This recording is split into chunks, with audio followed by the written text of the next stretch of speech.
हरे कृष्णा, राधे राधे। हम सभी साधक मांडवी की आत्मकथा का श्रवण कर रहे हैं। गतांक से आगे। महाराज दिलीप के बाद उनके पुत्र भागीरथ राज्य पर अभिषिक्त हुए। महाराज भागीरथ के कोई संतान नहीं थी। वे संतान प्राप्ति की इच्छा तो रखते थे, तो भी प्रजा और राज्य की रक्षा का भार मंत्रियों पर छोड़कर वे गंगा को पृथ्वी पर लाने के लिए जुट गए और गोकर्ण तीर्थ में तपस्या करने लगे। माते, महाराज भागीरथ की तपस्या से गंगा आ गई होंगी। हाँ पुत्री, महाराज भागीरथ ने अपनी दोनों भुजाएं ऊपर उठाकर पंच अग्नि का सेवन करते हुए इंद्रिय संयम रखकर एक एक महीने पर आहार ग्रहण किया। उन्हें घोर तपस्या करते हुए 1000 वर्ष बीत गए। उनकी तपस्या से प्रसन्न होकर स्वयं ब्रह्मा जी ने उनके सम्मुख उपस्थित होते हुए उनसे कहा, महाराज भागीरथ, तुम्हारी उत्तम तपस्या से मैं बहुत प्रसन्न हूँ। बोलो, क्या वर मांगते हो? महाराज भागीरथ ने कहा, भगवान, यदि आप मुझ पर प्रसन्न हैं और यदि इस तपस्या का कोई उत्तम फल है तो सगर के सभी पुत्रों को मेरे हाथ से गंगाजल प्राप्त हो। यह वरदान दें ताकि इन महात्माओं की भस्म राशि पूर्ण सलीला गंगा के स्पर्श से भीगकर मुक्त हो सके और मेरे उन सभी पितामहों को अक्षय स्वर्ग प्राप्त हो। फिर कुछ रुककर महाराज भागीरथ ने कहा, देव, मैं संतति के लिए आपसे प्रार्थना करता हूँ। हमारे कुल की परंपरा कभी नष्ट न हो।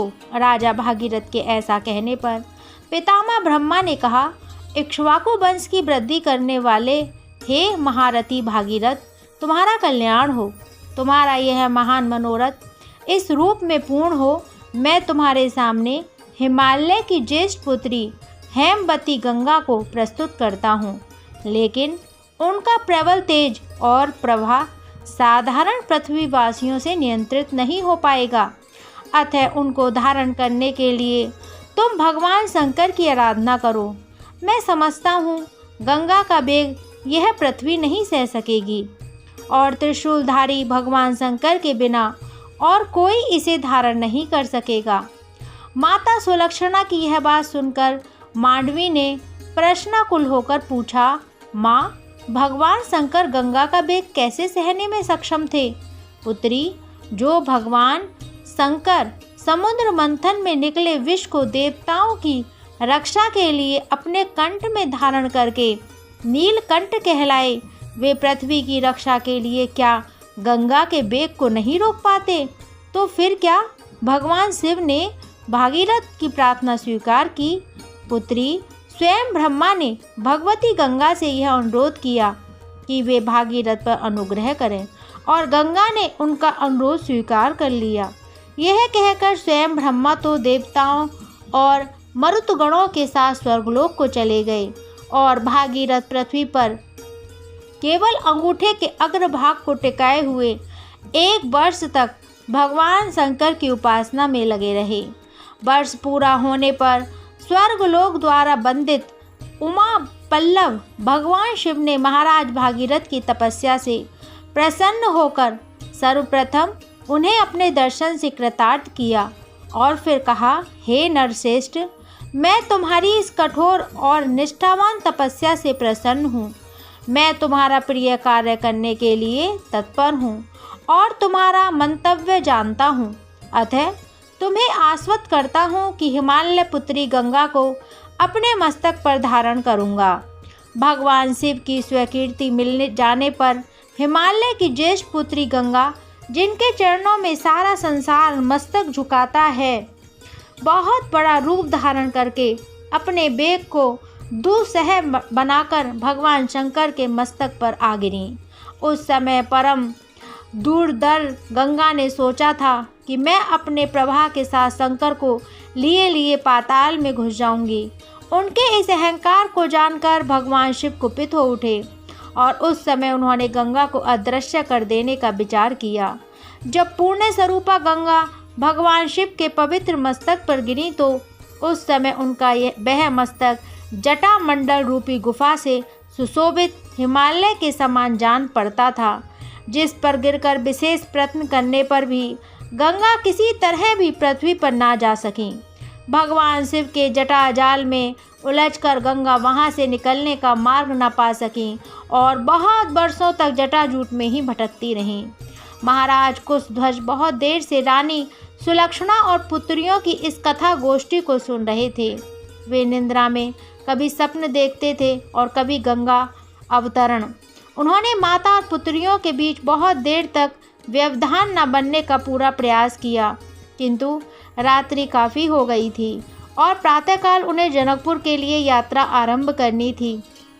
अतः उन्होंने स्वयं आकर महारानी सुलक्षणा से कहा, देवी, अब गंगा शिवजी जी की जटाओं में उलझ गई, इन्हें कल मार्ग में सुलझाओगी तो अति उत्तम रहेगा। अब विश्राम करो देवी, कल चलना है। इन बालिकाओं को शेष कथा मार्ग में सुनाना। महारानी ने भी सोचा कि महाराज सही कह रहे हैं, कथा अभी लंबी है और अभी गंगा के पृथ्वी पर आने में कई अवरोध बाकी हैं, जबकि आकाश में चंद्रमा स्पष्ट अपनी पूर्ण कलाओं के साथ विराजमान थे। महाराज ने संकेत से रानी को कहा, रानी, तुम आकाश की ओर देखती हो, यह चंद्रमा संसार के प्राणियों को क्या संदेश देता है और ये तारागण कैसे लोरी सुनाते हैं, तुम इनकी भाषा पहचानती हो। महारानी सुलक्षणा महाराज के मन की बात समझ गईं। श्रुतकीर्ति तो बहुत पहले ही कथा सुनते सुनते निंद्रा की गोद में जा चुकी थी। अब मांडवी भी धीरे धीरे नींद का अनुभव कर रही थी। परिचारिकाएं दोनों राजकुमारियों को उनके शयन कक्ष में ले गईं और महारानी सुलक्षणा महाराज के साथ विश्राम करने चली गईं। प्रातःकाल जनकपुर में होने वाले सीता विवाह में उन्हें सम्मिलित होना था, अतः गंगा की कथा यहीं रोक दी गई थी। प्रातःकाल मंत्री ने महाराज कुशध्वज को सूचना दी, रथ तैयार है महाराज, आप महारानी और हमारी पुत्रियों को बुलाने का संदेश भिजवाइए, हम चलते हैं। यह सुनकर विद्वान मंत्री ने शीघ्र ही पास खड़ी परिचारिका को आदेश दिया, जाओ महारानी से निवेदन करो कि जनकपुरी जाने के लिए रथ उनकी प्रतीक्षा कर रहा है। महाराज कुशध्वज के लिए यह अवसर चिर प्रतीक्षित प्रसन्नता का था। सीता का विवाह महाराज जनक की प्रतिज्ञा के कारण उलझता जा रहा था। सीता महाराज जनक को जितनी अधिक प्रिय थी, महाराज कुशध्वज को भी उतनी ही अधिक प्रिय थी। वे धरती की पुत्री हैं। बात तब की है जब महाराज जनक संतानहीन थे। राज्य में अकाल की सी स्थिति हो गई थी। राजपुरोहित ने महाराज को यह परामर्श दिया कि यदि वे विशाल यज्ञ करके भूमि पूजन करें तो अवश्य ही रुष्टदेव इंद्र प्रसन्न होंगे। रथ के पास खड़े हुए महारानी सुलक्षणा और राजकुमारी मांडवी तथा श्रुतकीर्ति के आने की प्रतीक्षा करते हुए महाराज सोच रहे थे। खेतों में सामूहिक हल चलाने के लिए महाराज जनक ने उस समय राजकीय आयोजन किया। बड़ा पंडाल सजाया गया। महर्षि सतानंद ने वेद मंत्रों का उच्चारण करते हुए महाराज के हाथ में पवित्र जल से छींटे देकर कहा था, चलिए महाराज, हल चलाइए। महाराज ने जैसे ही हल चलाया और वे खेत की एक पारी भी पूरी नहीं कर पाए थे कि हल एक जगह अटक कर रह गया। सेवकों ने देखा वह हल एक घड़े से टकराया है। वह घड़ा निकाला गया, उसका ढक्कन उठाया गया।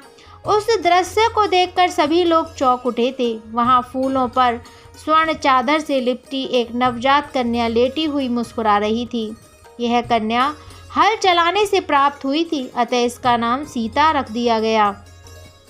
वह दृश्य और भी अधिक भावुक बन पड़ा था जब भाभी महारानी सुनैना ने उस कन्या को देखा था। उनकी आंखों में ममता उतर आई और जो ही महारानी ने उस बालिका को अपने सीने से लगाया, ममतावश उनके स्तनों से दूध उतर आया। पास ही वृक्ष की छाया के नीचे बैठकर परिचारिकाओं की ओट में होकर महारानी ने उस कन्या को स्तनपान कराया।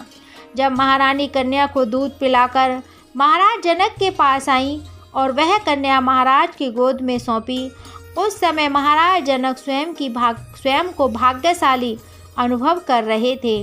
उनकी संतान की इच्छा इस रूप में पूरी होगी, यह तो उन्होंने कल्पना भी नहीं की थी।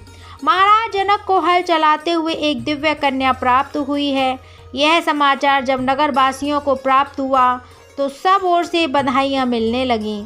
वही शिविर में जाते हुए महाराज जनक ने मुझसे कहा था, कुशध्वज, आज हम इस पूर्ण वेला में पिता बने और तुम चाचा बने हो। लो, इस कन्या को संभालो। सांकास्या नगरी आने से पूर्व कुशध्वज के साथ सीता बहुत दिन तक खेलती रहीं। यहाँ राज कार्य में वे इतने व्यस्त हुए कि शीघ्र जनकपुरी जा ही ना पाए। अभी महारानी सुलक्षणा नहीं लौटी थी।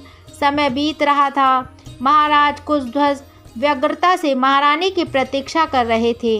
वे कल्पना कर रहे थे उस रूप की कि वह बालिका अबोध कन्या सीता इस समय वधू के रूप में कितनी सुंदर लग रही होगी। कुशध्वज सोचने लगे। इसी बीच उन्हें यह भी सुनने को मिला कि महाराज जनक ने राजकुमारी सीता द्वारा शिव का धनुष उठाकर एक स्थान से दूसरे स्थान पर रखते हुए देखकर यह प्रतिज्ञा कर ली है कि जो कोई वीर शिव धनुष की प्रत्यंचा चढ़ाएगा उसी से सीता का विवाह किया जाएगा। यह प्रसंग अभी यहीं विराम लेता है। कल गतांग से आगे श्रवण करेंगे। हरे कृष्णा, राधे राधे।